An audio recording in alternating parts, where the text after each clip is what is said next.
of the update for Monroe County, the city of Bloomington, Indiana University, and Indiana University Health. As we talk about all things COVID-19, I am Chuck Carney, Director of Media Relations at Indiana University, and we will take questions here from the media over the next 45 minutes or so, 30 minutes or so, however long we. It's a holiday edition. We can do whatever we want. So first of all, I'm out of practice. This has been a few days. Let's go to Mayor Hamilton. Opening remarks. Thank you very much, Chuck, and thank you everybody for being here. I just want to, I've tried to really keep my comments below 5 minutes all the way through this, and I hope to do so, but at the end of the year, it's kind of important from my perspective to look back. I was checking, and it was in mid-March, 9+ months ago, that this group began 3 times a week coordinating meetings to talk and work together on how we wanted to respond locally to the pandemic. It was Monday, March 23rd, I believe, was our first press conferences. First of our, I think we're now approaching 40. I don't know the exact number, I didn't tally them up, but high 30s of these press conferences.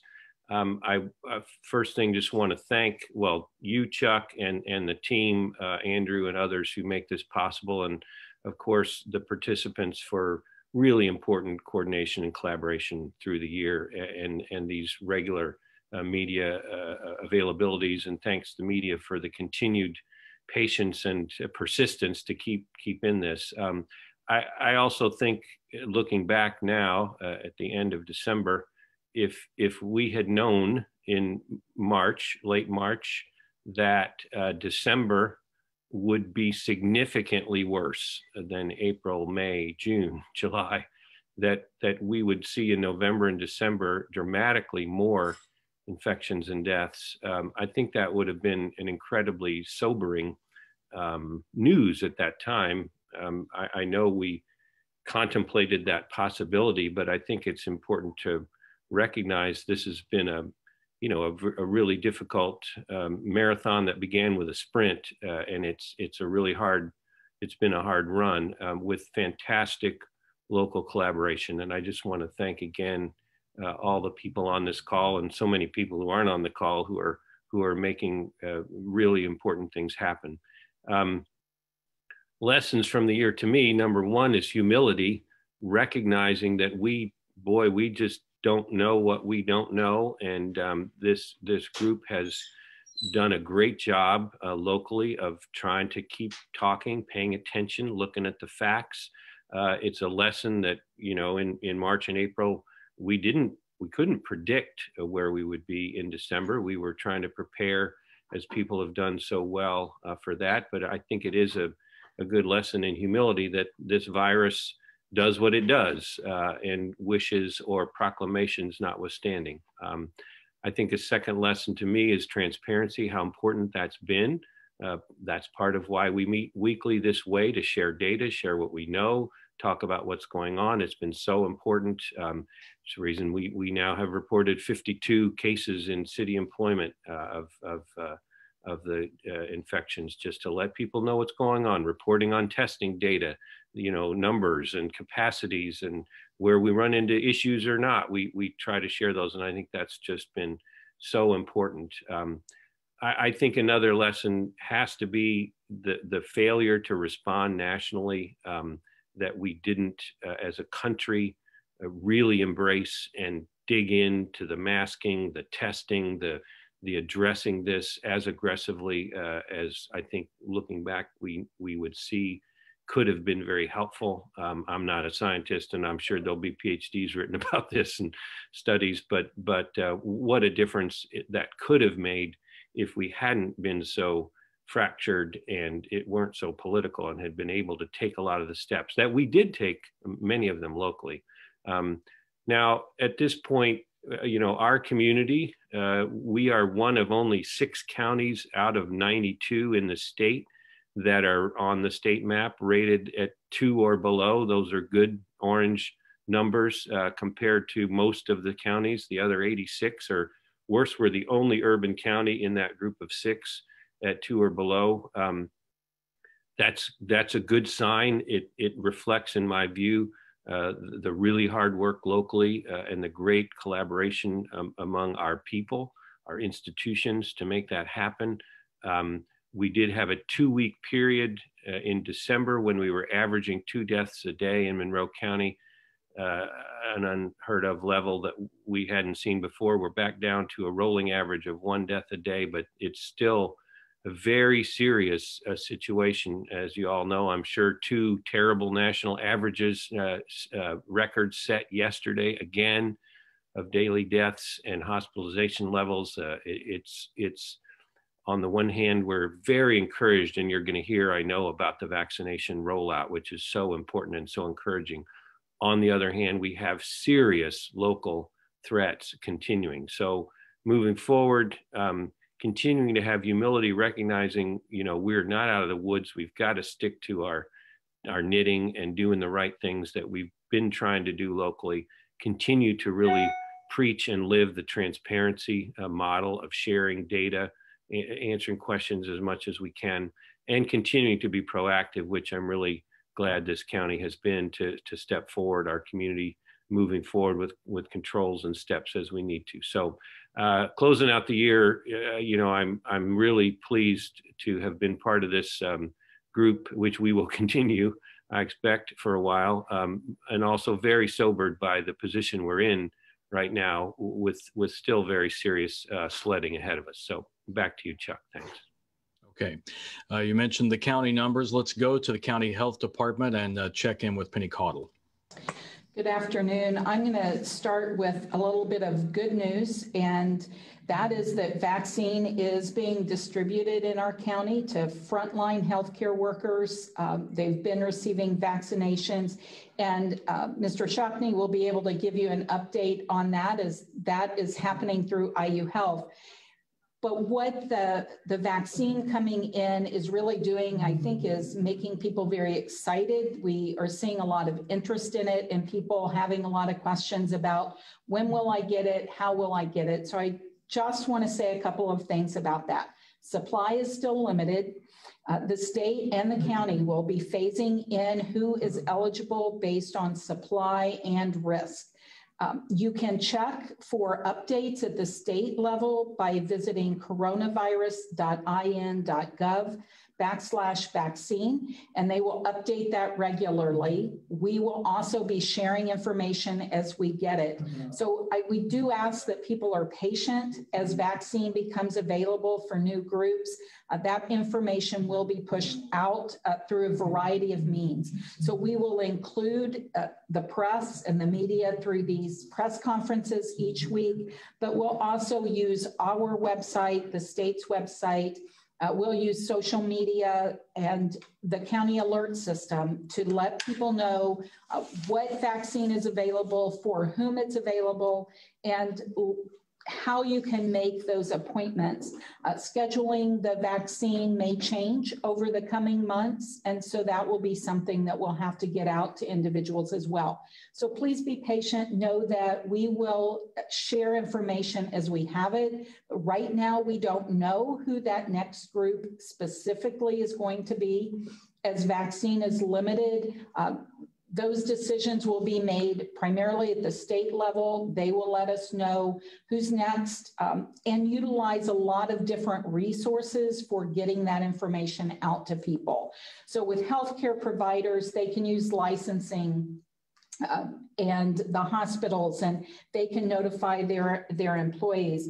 But we'll be using those healthcare providers, pharmacies, insurance, and other resources to help identify people and let them know when they may be eligible. So you think about if you get prescriptions from your pharmacy, they may be able to push out and say, hey, I think you may meet this criteria. This is how you can get more information. So please stay tuned to these press conferences, stay tuned to our website, the state's website, for more information. Locally, we are planning to open clinics as vaccine becomes available. Initially, we anticipate that there will be small amount of doses, and as we get more, we will ramp up those opportunities for vaccinations. And at some point, we expect that we will be doing some large-scale events, maybe some walk-ins and or some drive-through clinics. So that's all over the next few months, but we do need people to realize that in the meantime, we need to continue to use the tools that we have with masking, distancing, washing of our hands, all those things that we've been doing. We please, please, please need to continue those while we are getting people vaccinated. We will have the opportunity, I believe, to get people vaccinated that want it, but it's not going to happen tomorrow. And so please be patient, do your part right now to keep things, keep the spread low, right? So continue to do those things that we've been doing. There is CDC has guidance for the upcoming holiday as we approach New Year's Eve. Please, again, be mindful. As the mayor talked about, we saw increases in numbers after Thanksgiving. We don't want to see increases in numbers post-Christmas. We're hoping that we won't. We are seeing some improvement in our numbers, and I hope that that continues, but we won't know that for another week or two. Let's, again, stay safe this weekend and not put our community at risk for increasing numbers as we go forward. Another thing that I wanted to note, we always talk about our numbers and the color-coded map that the state has on their dashboard, and there's some changing methodology that occurred today. They've been working on that, but you will see a change in how the positivity rate is calculated on that state map. So beginning today, instead of using that rolling average, they are looking at a 7-day positivity rate. And that will give us more consistency in looking at those numbers. What's happened, for instance, if you have a day where you have a low number, or you have a small county that has a low number of tests done, but happens to have a high percentage of positivity, that can really change things. So they're hoping that the impact of high variabilities will be lessened by using this new methodology. So today, in terms of the metrics map, Monroe County stays at orange at 2.0 with a positivity rate of 5.1%, which would be yellow, but our number of cases per 100,000 is at 218. So that keeps us kind of at red, but we're going in the right direction. Getting under 200 is our goal, certainly continuing in that downward direction. Our 7-day positivity rate is 5.7% today with that new methodology. As the mayor talked about, we do continue to see deaths, and we don't want to see any deaths. So we can stay the course, we can get through this, but I wanted to point those two things out and just stay tuned for vaccine information as we move forward. Be patient, it will come. Okay, thanks, Penny. Let's next go to Brian Shockney at IU Health. The vaccines, obviously a very important thing there. Brian, what's the update? Yes, thank you, and thank you all. This, as the mayor said, this has been a long haul, and I've appreciated everyone's continued focus on this. Our healthcare resources are important, and not overstressing those is important to ensuring that we provide all people healthcare. So thank you for that, and thank you to the press for keeping this at the forefront of our community's minds every day. We appreciate that. So on the screen, I want you to see a couple things here. First of all, I want to share the deaths, as we've been talking about the number of deaths total by county, and then just in the December 21st through 25th week. And this, we've seen a higher number of deaths and positivity as well in the last couple months than we had seen in all previous months. And so we just want to recognize that this virus is still very, very virulent and is deadly to those who have comorbidities and those who are at high risk. And so we need to do all the things we can to prevent the spread of this virus. The next one is the county and census for our South Central region. First of all is our different hospitals and their different inpatient census. And as you can see, Bloomington and Bedford, as well as Paoli and Morgan have hit, we've hit our highest numbers, and they continue to climb. That we've seen. On the 26th was our highest inpatient rate. And I just want to remind people, when we look at these census numbers, this is the total number of patients that day with COVID in the hospital. And we have discharges. We can have up to 12 to 14, sometimes 18 discharges in a day. And to continue that increase, it means that there's more positive patients coming into the hospital than were discharged that day. That's how that continues to climb, which means it's continuing to spread and we're continuing to see people sicker and sicker. The next one shows just Monroe Hospital. This is thanks to Monroe Hospital and IU Health, Bloomington's numbers combined. You can see that curve is mitigated somewhat. And it just shows that, as we know, 50% of our admissions come from other counties besides Monroe. And it demonstrates that Monroe County is, while we're seeing this increase, we're doing a better job than most of mitigating the spread of this disease compared to our population here. So thank you for that. This has been a challenging year for us. And as we enter the new year, something I want us to enter it with is what I call tempered hope. We now have 2 very effective and proven vaccines to fight this COVID-19 virus, yet we're still seeing these high numbers. And so let's talk about the vaccine itself. The FDA approved the Pfizer vaccine and the Moderna vaccine in the last month for use. And we know that the studies show that this is very safe and it's very effective. Our medical experts and infection control experts at not only IU Health and this medical school, but also the State Department of Health are confident that these vaccines are safe and effective. We know that there are 95% or greater effectiveness. Mild to moderate side effects, sore arm is what we're hearing from the vaccination clinics, is like you would with any shot that you get. You may have a sore arm for a day or so afterwards, but nothing more serious than that at this point. On the 21st of December, we began providing vaccines to our 2 sites in the region, which is IU Health Bloomington and IU Health Paoli, and frontline healthcare workers and staff. To date, we have provided at the end of today, we will have provided over 3,000 vaccines to frontline healthcare workers and those who work in a healthcare setting. We received initially 3,000 doses of the Pfizer vaccine. So as you can imagine, we've just given 3,000 doses. So we are getting through all of those Pfizer vaccines.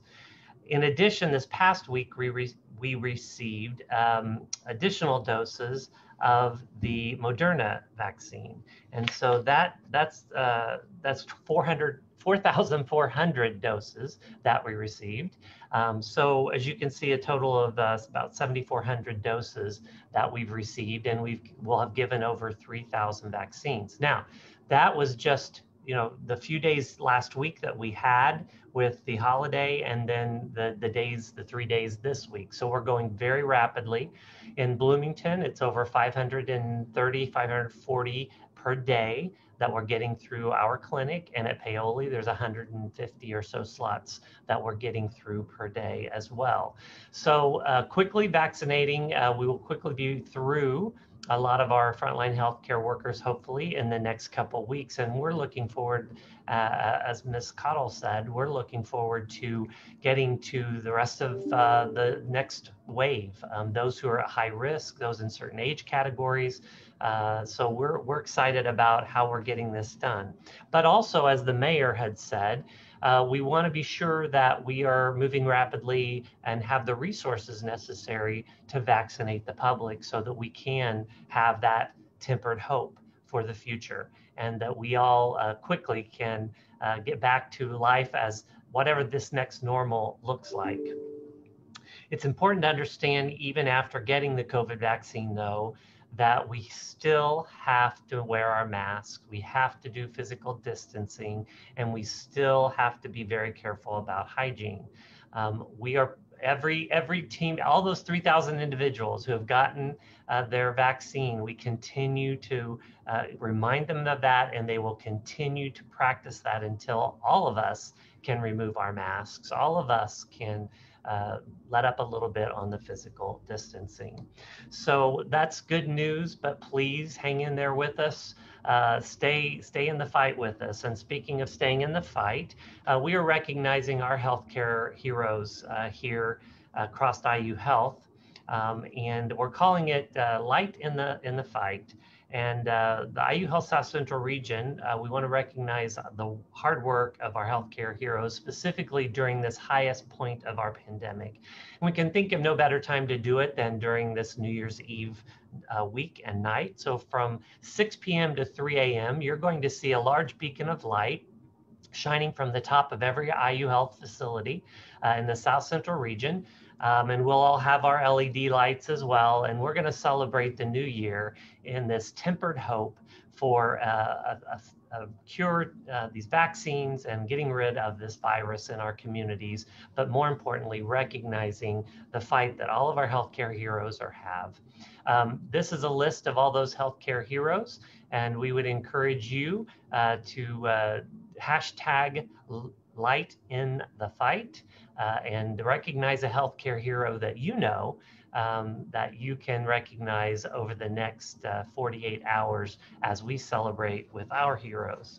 And with that, I'll begin as I began my comments, just celebrating what we have accomplished this year in Monroe County, and how lucky and blessed we are to have the people that we have in leadership positions. I'm not tooting my own horn, I'm talking about everybody else on this call, but across our elected officials, our IU officials, that we have been able to get through this. Yes, we've had a great number of deaths, but I know with all my mind and all my heart, it would have been much more had we not approached it the way we approached it here in Monroe County.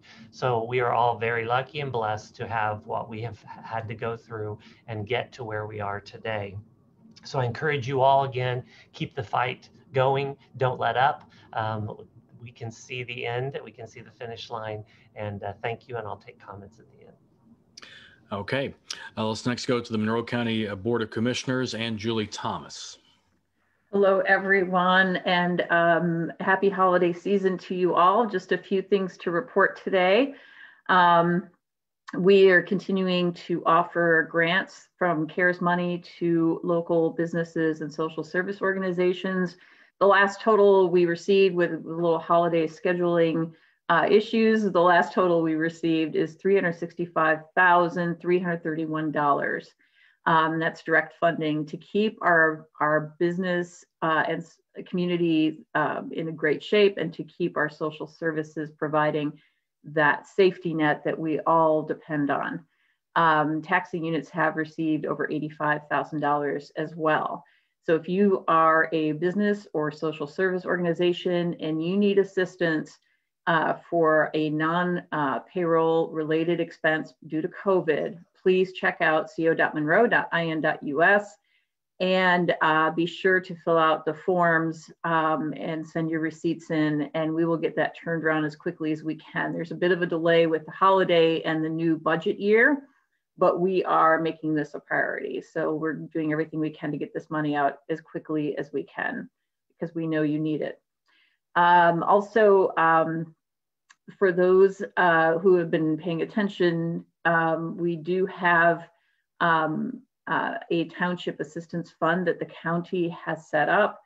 We are now at $100,000 of CARES money that has been redirected to the township trustees to provide for our residents. Every resident of Monroe County lives in a township.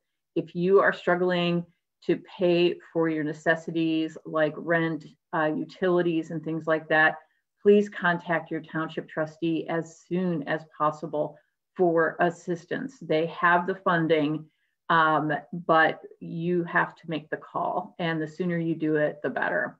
And so if you do need assistance, we invite everyone to contact their township trustee. And we can't thank them enough, and we are grateful for the work of the county council as well, to help the Board of Commissioners make this happen.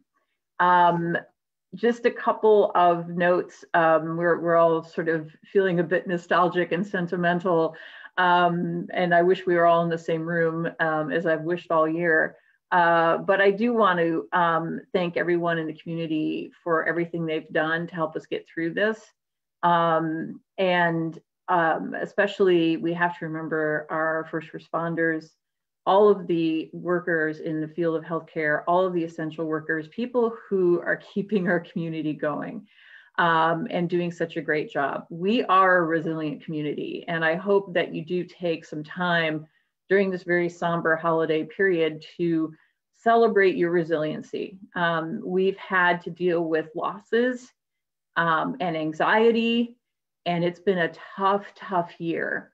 But we have forged incredible community connections to help make this a bit better. So please, let's celebrate our resiliency. I think about in the springtime when we went to see the first responder vehicle parades for our healthcare workers, and I just kind of recreate that in my mind every week, because these folks have been doing so much, and we're so grateful to them.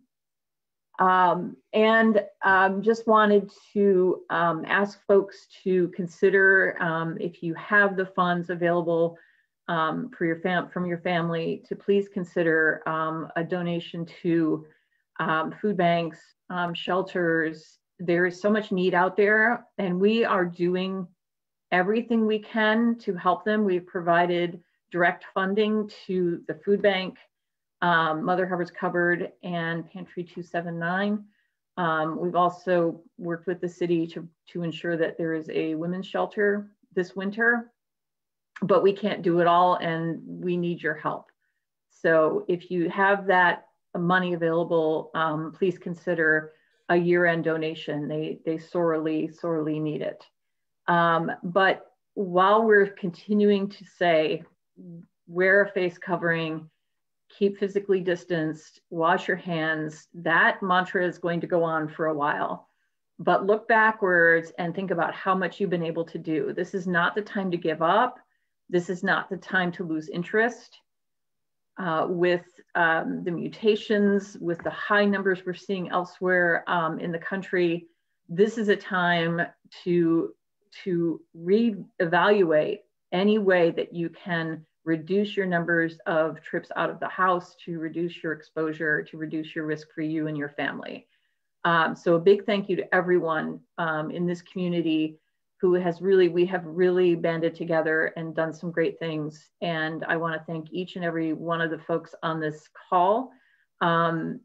This is a great community, and you're testament to that. And I appreciate everything you've all done to help keep our lines of communication open and to do everything we can to help our residents in Monroe County.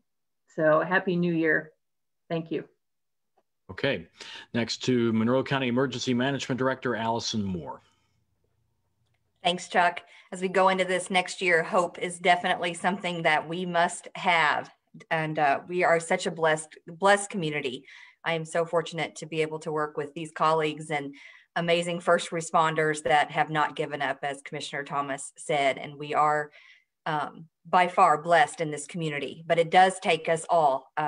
As a mother of three, I always say it takes a village to keep my family run. And I'm blessed by that village, and I'm blessed by the village that we have that has continued to keep this community running and doing all these amazing things that we are doing. But it does take each individual to do their part. And I know that like Commissioner Thomas and others have said, there are many that have lost loved ones, that have had family members and friends that have gone through this virus. And it is just a devastating pandemic. And so we just urge everyone to continue to wear their face mask, wash their hands, be diligent of others, and continue to strive to keep us as healthy as we can. We do have still a need for blood in our community due to COVID. And because of that, we have several blood drives scheduled in our community. The Monroe County Convention Center through the Board of Commissioners have 2 scheduled in January, the 21st and the 28th. And then City Hall has one every Wednesday. There are also other churches and other events that have those drives in our community. So if you'll put in your zip code at the redcross.org website, you can find various locations and time slots available and make that appointment. We encourage you to do so. We will have our tornado siren. I know we keep these calls COVID only, but it will be on January 1st, which is a holiday, and we are in a pandemic. So I always just like to make that announcement to put people at ease. It will just be our normal test of our testing sirens and our dispatch centers. And so we'll have a test at noon and another test at 7. They'll go for 30 seconds. So if you do happen to hear those, just to reiterate, it's just a test. And our office just continues to work with our health department on plans and procedures for when we do get that vaccine. As Penny Claddle said, we don't know how much we're going to get. We don't know when we're going to receive it for the public, but we do know that we are going to be getting it soon. And we are working fearlessly to make sure we have plans and procedures for our first responders to receive it, our homebound, our homeless, and our general public. And so just rest assured, I know there are many, many people that want it, that have, that have made phone calls requesting it. And just know we're doing everything we can to have great plans and procedures in place to be able to reach everyone and let them be aware of how we'll be distributing it and when we'll be distributing it. And so if you've not signed up for the Monroe County Alert Mass Notification System, I would encourage you to do so. It's on the county website. There's a little megaphone. You click on it and you can get registered, because we will be sending out vaccine information to the public as to how you can get your vaccination through that mass notification system. We're also trying to find other ways to get that word out. Of course, we'll be announcing it here for our media as well. But we're also trying to work with our utilities companies to notify individuals of different ways that they can, in fact, receive that vaccine. So we'll be distributing information various ways. So please stand by and stay tuned for that information. And just know that we will be as transparent as we can be with you and get that information to you once we do get it, and then have a plan for exactly when and where we'll be distributing it. And Chuck, that's all I have. Thank you. Okay, next go to Kirk White for the picture at Indiana University, where things are quiet at the moment, but won't stay that way. That's right. Thank you, Chuck, and Happy New Year to everyone. Yeah, as you mentioned, things are quiet on the Bloomington campus. For the most part, most of our offices are closed this week, but we'll be back in operation as of Monday the 4th. But let's just review where we were as this semester ended. For the week of December 13th through 19th, we tested about 8,200 of our students, faculty, and staff in our normal mitigation testing. And I'm pleased to report that in all those categories, the positivity rate was below 1%. And that's a very good sign that we had good compliance and good contact tracing and control up through the end of the semester. Now our challenge is to make that happen again next semester. And we planned for this as far away as last summer. We expected that the holidays might cause some additional surges in infection. And so the way our schedule works for next semester is the spring semester officially begins on the 19th of January, with the first 3 weeks of classes being online, all online. And then on February the 9th, February 8th, we'll start the classes that are in person. And so with all that in mind, we'll have early arrivals for students the 3rd through the 29th of January. And then our main push for arrivals when the residence halls open and the congregant living, Greek houses and others, we expect them to arrive, is the week of the 30th of January through the 7th of February. And that's when everyone will get a re-arrival test that lives in congregate housing. And if you test positive, we'll ask you to be in quarantine or in isolation, and as we do a follow-up PCR test. That first test you'll get for congregate living is an instant test. We get the results back in 15 minutes, and so if you test positive, we'll immediately give you a PCR test, which is more accurate, and that will then have those results within 24 hours. So we'll get you in an isolation period in between there. If you test negative, then you're free to get back into the population. This is an improvement over what we did in August. We have additional capability now that we're running all the tests through our own labs, and we expect this to be even more effective as we get back online in January. The other point I'd like to make is that we do have opt-in testing available starting on the 3rd of January for students, faculty, and staff who just want to test and might not be part of our normal mitigation invitations, where we ask people to, or really tell them they need to come and get tested. They can opt in for an additional one if need be. And then finally, the big push now for us, in addition to re-arrival testing, is planning for vaccine distribution. And we're working closely with the county and the state on how we might be a part of that, particularly taking care of our own populations, phasing them in as the state guidelines dictate. Some of our folks are already receiving the vaccine that are in patient-facing categories. And so you'll see some of that going on, but still very limited. And of course, at this point, all that's still occurring at Bloomington Hospital. But we're putting plans together for how we would distribute the vaccine in the event when the supplies are available, and as the categories and phases are opened up from 1 Bravo to 1 Charlie to phase 2 and phase 3. We're putting those plans together now. So that's our update from the campus. We look forward to getting back up to speed next month.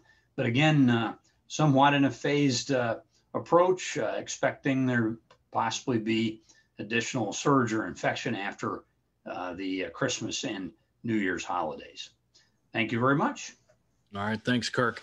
Let's go to our questions. First from Ethan Burks from WFIU WTIU. This one for Brian Shockney.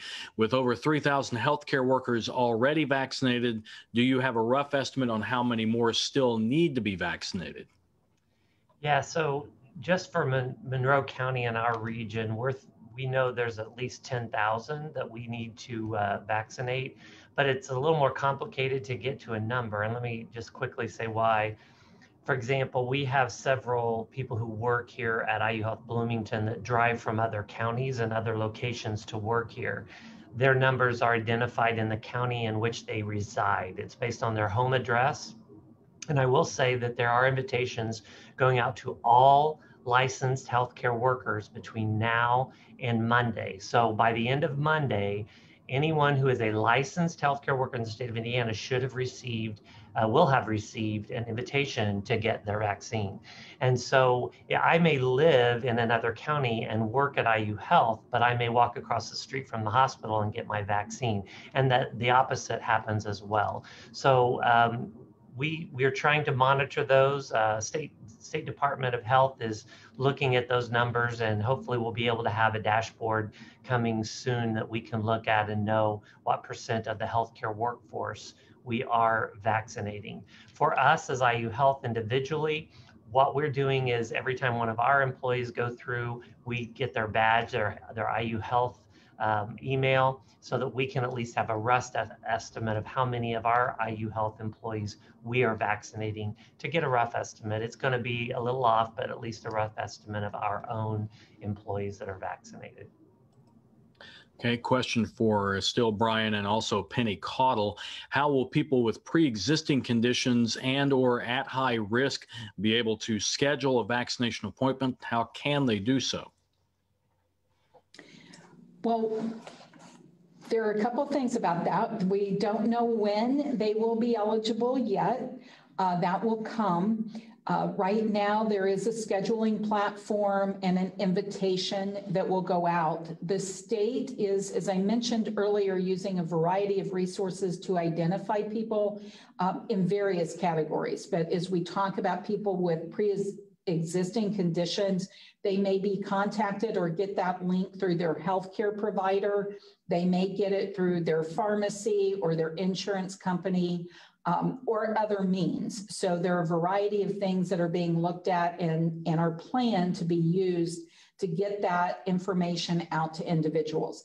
Let me say that my understanding as well, for instance, my mother doesn't have internet or a cell phone, and so she's not going to be able to use a link.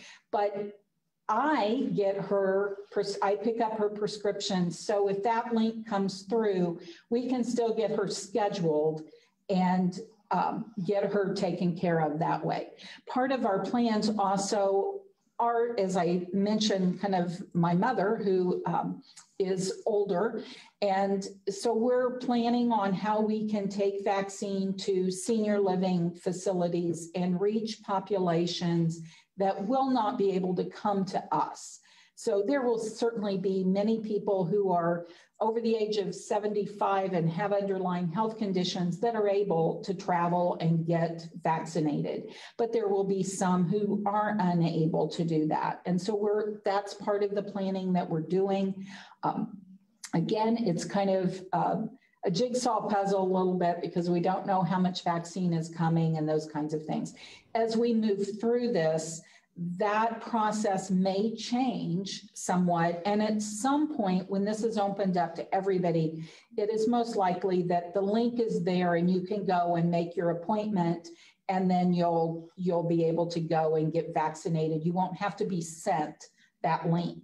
Right now, while we are very focused and phase-oriented, people need to wait for kind of directions, and there are a variety of means that we're using to find those individuals. Brian, anything to add to that? No, just one thing. Yes, CVS and Walgreens are going into our long-term care facilities, and they are doing vaccinations of those healthcare workers as well as their residents. That has started this week. So there is already, we're already vaccinating those who are at high risk in those facilities. So that has already started. But as Penny said, we have to wait for that direction. And that Zotec software and the other software that they're looking at for registration is very similar to what Penny and her team are working with on the testing site. So where you go out and schedule your test. So it'll be very familiar to our population who have had tests previously. Okay, from Dave Askins to B Square Beacon for Julie Thomas, Mayor Hamilton, and Brian Shockney.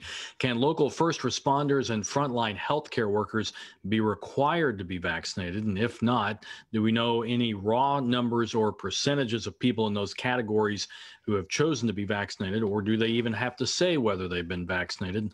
And do the same or different rules apply to city and county employees who are not first responders? So whomever wants to take that on first. Well, I will just say that we have begun our planning for Monroe County employees. And one of the great things is that we do have our own health clinic for our employees. And so our plan right now is that we're going to set up a pod there to ensure that our employees get vaccinated. We haven't discussed anything about requirements at this point. We're going to be as encouraging as possible, but it makes a difference when when there are certain benefits or assistance given to employees right now who contract COVID, because they are they're given a bit more leeway in terms of time off, for example. And once we're past that point where we've hopefully vaccinated in this country a large percentage of the population, those benefits will disappear. And so we do want to encourage everyone to consider getting the vaccine as soon as they are able to do so. Obviously, it's a hurry up and wait situation. In my household, we look at each other every other day and go, is it here yet? Is it our turn yet? So we're waiting, but that's a good thing. And that's a good place to be. So we're going to be very encouraging in the short term, and we'll have to determine our plans related to vaccinating county employees once we have more information and once we know that the time is coming. But we have laid the basic groundwork. Thanks. I would just add, yes, actually directly your question, I do think employers generally can require vaccinations. I think most of us are not. We have discussed that. It can be a little complicated. Like Commissioner Thomas said, we're very focused on encouraging it. We've had some city employees, some firefighters who deal in the medical world particularly have gotten vaccinated already, and will begin also, you know, we know who will be vaccinated and who isn't vaccinated. That's a record that we will have available to us. And it could be as employees, if down the road they do not get vaccinated, their protocols, there can be differences. So there'll certainly be incentives. We'll be encouraging all to get the free vaccinations, and we will know who has and who hasn't. I'll just make two quick points. One, vaccinations help protect your fellow employees, not only your family and you, but also your fellow employees. So it is really important. And two, of course, getting to herd immunity, getting to beat this pandemic depends upon large percentages of all of us getting vaccinated eventually. So these are really important decisions. We'll be working on it together, I'm sure. The last question about different rules for city and county employees, I think it would be accurate to say most of this it's really driven by state and county health protocols and prioritization, and it really focuses on function, I think, more than who are you employed by. A worker at a water work facility, whether whoever employs them is essential, or a first line responder, or a sanitation worker, or a bus driver, transit driver, those kinds of things. It's really driven by function more than exactly who your employer is. And I'll just echo what the mayor said. We are vaccinating first responders currently, who also provide healthcare, frontline healthcare. So yes, we've begun that process. Okay, again for Brian here, do we have a second dose on hand for the 3,000 healthcare workers that have been vaccinated, or do we have to wait for the second dose to arrive? So, I said this earlier to a group I was talking to. Those of you who had management science, high math in college, this is one of those, flow equations if the train leaves the station and gets there at a certain time.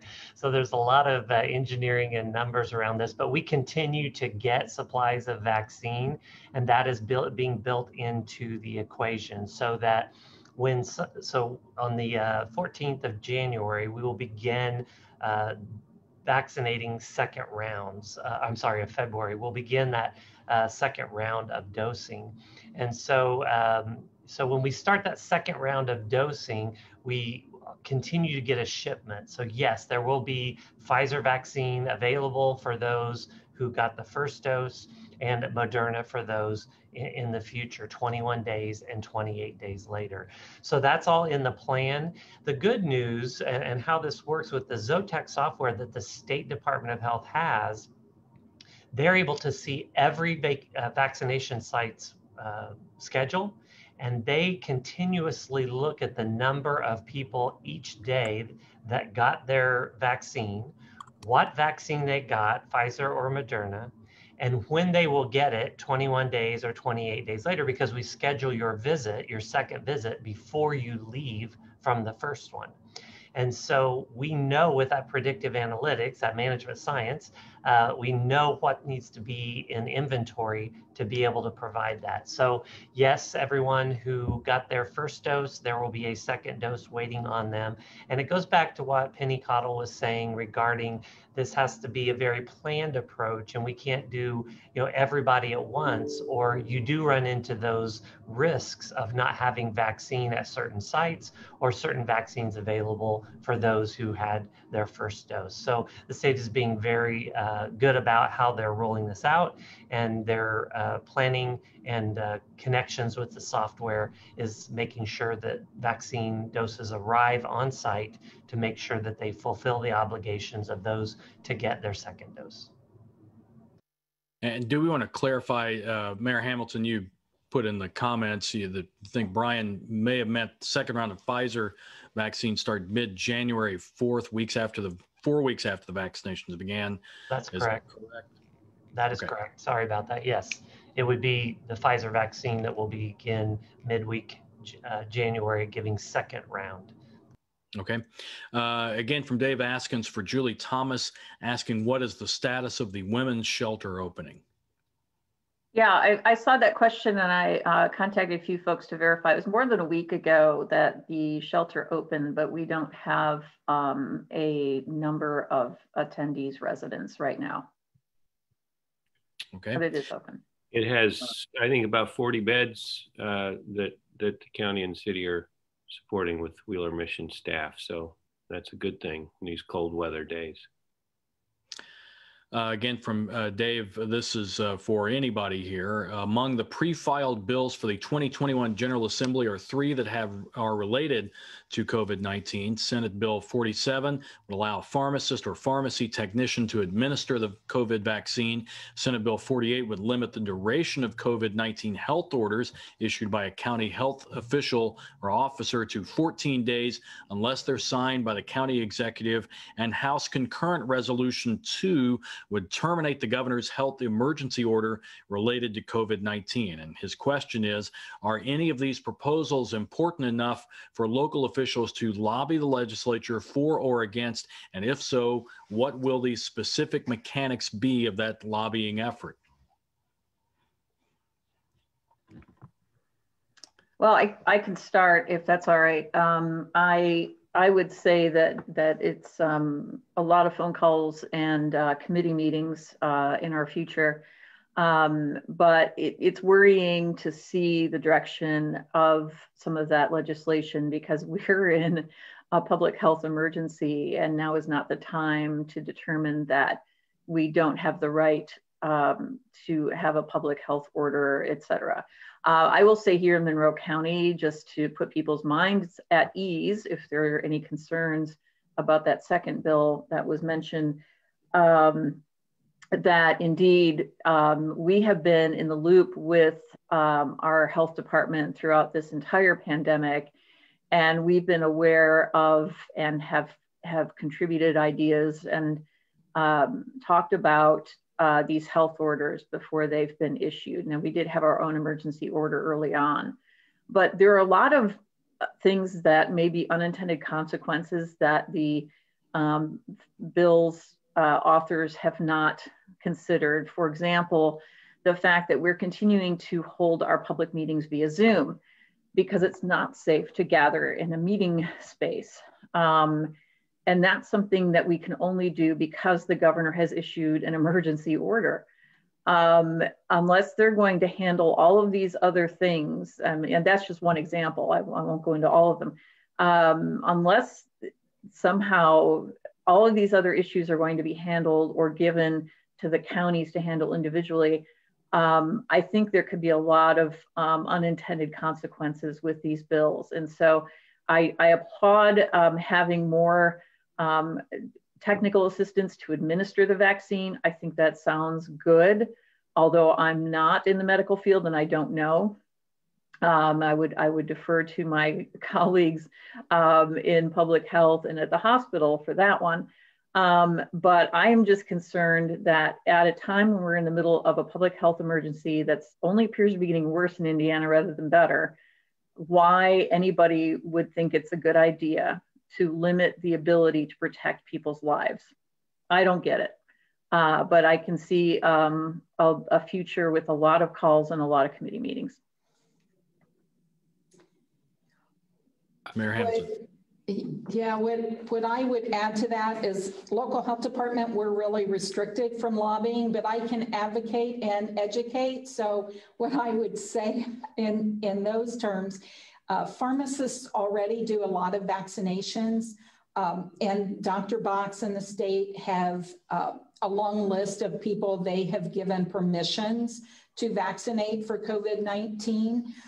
So I'm not sure that that's even necessary, but that I would, you know, they already do a lot of vaccines. So I'm not sure that that would be an issue. I think Commissioner Thomas talked about a lot of things that could be problematic for some counties. The 14-day limit for health orders for us in this situation would not pose a problem for us.